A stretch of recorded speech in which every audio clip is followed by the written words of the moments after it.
Hello everyone, welcome back to Illustrating with God's Creation. On today, my lesson is going to be coming from Proverbs chapter 22 verse 7, and the word of God says, the rich ruleth over the poor, and the borrower is servant to the lender. Let's read that again. The rich rule over the poor, and the borrower is servant to the lender. Now, as you can see, the rich rule over the poor. If you look at this illustration right here, you can see one is dressed down in a white suit from head to toe, and he's looking down at the one that's dressed in regular t-shirt and shorts. So the rich rules over the poor. And that means that when we walk around and we carry ourselves with a prideful attitude because of the things that we have, and because of the things that we have achieved, and because we driving Cadillacs and Mercedes Benzes, the poor looks up to the rich instead of looking up to God, because we feel like if we look up to the rich, they can do something for us more than what God can do. So if you look at this illustration, the rich rules over the poor, and this is exactly what it looks like. And the rich looks down. The rich looks down on the poor. And this is what you're seeing right here, that the rich rules over the poor. Now, next, we're going to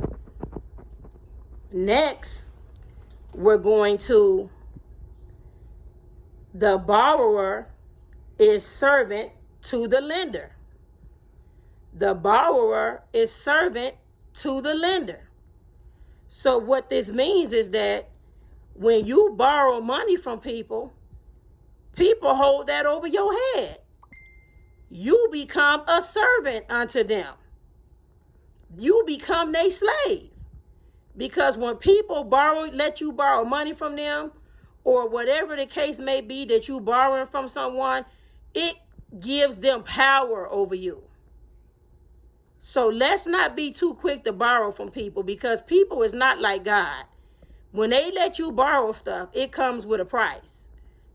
And the word of God is real. The word of God is true. And the word of God says in Proverbs 22 and 7, the rich rules over the poor, and the borrower is servant to the lender. And that's what you see in this illustration. The rich standing over the poor, and the poor looking to the rich as their resources.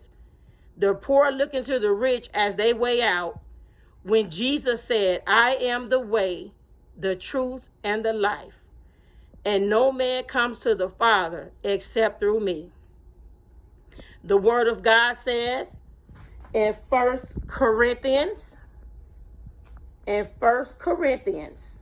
and 27, the word of God says, God chose the foolish, the weak things of the world to confound the wise. So in God's eyes, there's no rich and there's no poor. We all is equal in the eyes of God. And let's thank God for that he look at us all the same. Because God chose the weak things of the world to confound the wise. So as you can see in this illustration, the rich rules over the poor, and the borrower becomes servant to the lender. God bless you, and I will see you again next time.